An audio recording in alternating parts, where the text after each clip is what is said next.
시청자 여러분 안녕하십니까? 한동훈 전 대표의 지지율이 시간이 갈수록 오를 것으로 판단을 합니다. 아직까지 그에게 덧씌워진 배신자 프레임 그리고 윤석열 같은 검찰 출신은 또 안 된다라고 하는 두 가지 악성 프레임이 잘못된 것이고 근거가 없는 것이라는 것이 시간이 지날수록 밝혀질 것입니다. 특히 윤석열 대통령이 저렇게 주접을 떠는 것을 설쳐대는 것을 계속을 하면 거기에 일종의 반면교사 윤석열이라고 하는 거울에 비춰지는 한동훈의 모습이 더욱더 빛나게 될 것이기 때문에 그런 것들이 한동훈 대표의 지지율이 올라가는 데 기여를 할 것입니다. 시청자 여러분, 제가 이 제목에도 달았습니다마는 윤석열이라는 존재에 비추면 비출수록 한동훈이라는 존재는 더욱더 그의 장점이 두드러집니다. 한동훈을 보면 기분이 좋다고 하는 사람들이 많습니다. 저 역시 마찬가지입니다. 제가 가장 기분이 좋은 포인트는 경쾌하고 발랄하다는 것입니다. 52살 젊은 정치인, 새로운 뉴페이스 정치인이 가지고 오는 어떤 이 명석한 두뇌와 이 제대로 된 가정교육을 받은 품성에서 나오는 경쾌하고 발랄함. 자, 이것이 시청자 여러분, 밤하늘이 깜깜할수록 보름달이 빛납니다. 한동훈 전 대표를 보면 보름달이 생각이 납니다. 왠지 받은 것 없이 이쁜 존재, 뭐 이런 느낌도 듭니다. 물론 한동훈 전 대표라고 해서 단점이 왜 없겠습니까? 그러나 지켜보면 지켜볼수록 그런 단점들은 가지에 불과하고 그가 가지고 있는 이 본질적인 모습, 윤석열처럼 허세가 없고 겸손하고 무지하지 아니하고 명석하고 비겁하지 아니하고 용기가 있고 교활하지 아니하고 떳떳하고 당당하게 나가는 그런 장점들이 훨씬 더 일종의 줄기로 돋보입니다. 단점은 가지고 장점은 줄기입니다. 시청자 여러분, 배신자 프레임과 검찰 출신이라는 프레임이 얼마나 엉터리고 근거가 없는 것이냐. 배신자 프레임은 일단 그가 이 비대위원장 했을 때 1단계, 당대표 했을 때 2단계, 그리고 3단계는 비상겸에 반대하고 탄핵에 찬성을 했던 마지막 단계입니다. 총선 때 비대위원장 때 이 명품백 사건이라든가 이런 것들, 국민이 걱정할 부분이 있다. 이런 것들로 해서 윤석열과 각이 세워지게 된 것, 대립각 이런 것들, 그리고 이제 김건희 여사의 문자 문제 이런 것들 다 돌이켜보면 나름대로 한동훈 비대위원장이 여러 가지 상황에서 총선을 치르기 위해서 불가피한 측면들이 많았다. 공과 사를 구별하려고 하는 그런 노력들이 있었다.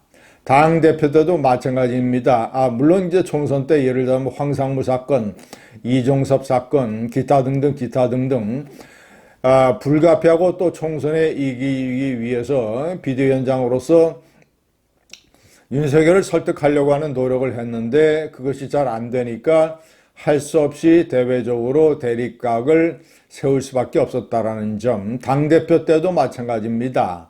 그가 63%로 당선이 된 데는 당정관계를 수직관계가 아니라 나름대로 수평적 관계로 가지고 가야 된다. 그런 것들이 변화와 쇄신의 출발점이 돼야 된다라는 어떤 일반 국민들의 요구가 거셌다라는 점, 그것이 63%에 반영이 되었다라는 점, 한동훈 대표로서는 자신을 당대표 시켜준 그런 국민들의 요구를 적극적으로 의식할 수밖에 없었다라는 점, 이런 것들이 돌이켜보면 한동훈 대표의 당시 행보가 이해되는 측면들이 있습니다. 물론 세세한 부분에서는 정치적인 미숙 때문에 방법이 거칠었고, 그리고 날카롭게 비판을 하자면 그런 식으로 하지 않았어야 되는 부분도 있는 것이 사실이지만, 그 역시 제가 판단할 때는 가지에 해당되는 문제이고, 커다란 본질적인 줄기로 봤을 때는 그가 변화와 혁신을 치고 나가는 과정에서 생기는 일종의 불가피한 불협화음이었다라는 점. 세 번째, 비상겸에 반대하고 해제 요구에 적극적으로 참여하고, 그리고 탄핵에 적극적으로 찬성을 했다라는 점은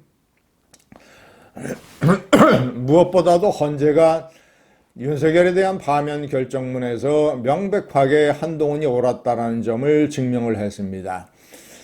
윤석열이 국민의 신임을 배반했다. 그러니까 이 오래된 배반자 논쟁에서 진짜 배반자는 윤석열이라는 점, 한동훈은 국민의 신임을 지키기 위해서 그런 이 싸구려 수준의 무슨 의리론, 무슨 형님 아우론, 이따위 것은 과감하게 버리는 용기를 보여줬다라는 점, 역시 그가 공과 사를 구분하는 이런 데서 나온 것이라는 것입니다. 두 번째, 검찰 출신 프레임. 검사라고 해서 윤석열과 한동훈은 같은 검사가 아닙니다. 전직 대검 중수부장을 지낸 이 검사가 이렇게 얘기하는 것을 제가 전해 들었습니다. 민원을 처리하는 방식에서 윤석열 검사는 이제 이 선배 법조인, 그러니까 로펌이나 이런 데 가서 근무하는 변호인이 된 선배 검사의 부탁에 선배님, 이것은 되고 이것은 안 됩니다 라고 해서 가려받았다고 합니다. 그러니까 일정 부분 민원을 들어준 것이지요. 하지만 한동훈 검사는 일체 민원이 통하지 않는 검사라고 알려졌기 때문에 민원 청탁이 없었다고 합니다.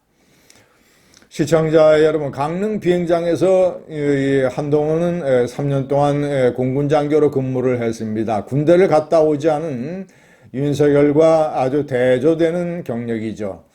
그때는 이 비행장에 골프장이 있어서, 군 골프장이 있어서 골프를 쳐서 가끔은 싱글을 하는 이런 이 실력도 있었지만, 검사가 된 이후에 몇 번 골프를 쳐보니, 이것은 어떤 이 공적인 임무를 담당하는 사람으로서 어울리는 이런 취미 활동이 아니다 해서는 여러 가지 부작용이 따르는 그런 이 취미 활동이다. 업자들과 어울리는 이런 위험성, 이런 것을 경계한 것이지요. 그래서 그 이후에는 골프를 끊었다고 합니다. 이런 어떤 검사로서의 공과 사를 구분하고자 하는 의식, 이런 데서 윤석열과 많은 차이가 납니다. 검사라고 해 특정 직역이 대통령이 돼서는 안 된다라고 하는 것은 엄청나게 바보 같은 주장입니다. 노무현도 변호사였고 문재인도 변호사였는데 다 정권을 망치고 정권을 빼앗겼습니다. 똑같은 논리라면 이재명 변호사도 대통령이 돼서는 안 되는 것입니다. 시청자 여러분, 사바사 케바케. 사람 바이 사람, 케이스 바이 케이스. 사람과 사람에 따라서 다르고 케이스와 케이스에 따라서 다르다라는 점. 똑같은 검찰 출신이지만 윤석열과 한동훈은 다른 검사입니다. 감사합니다.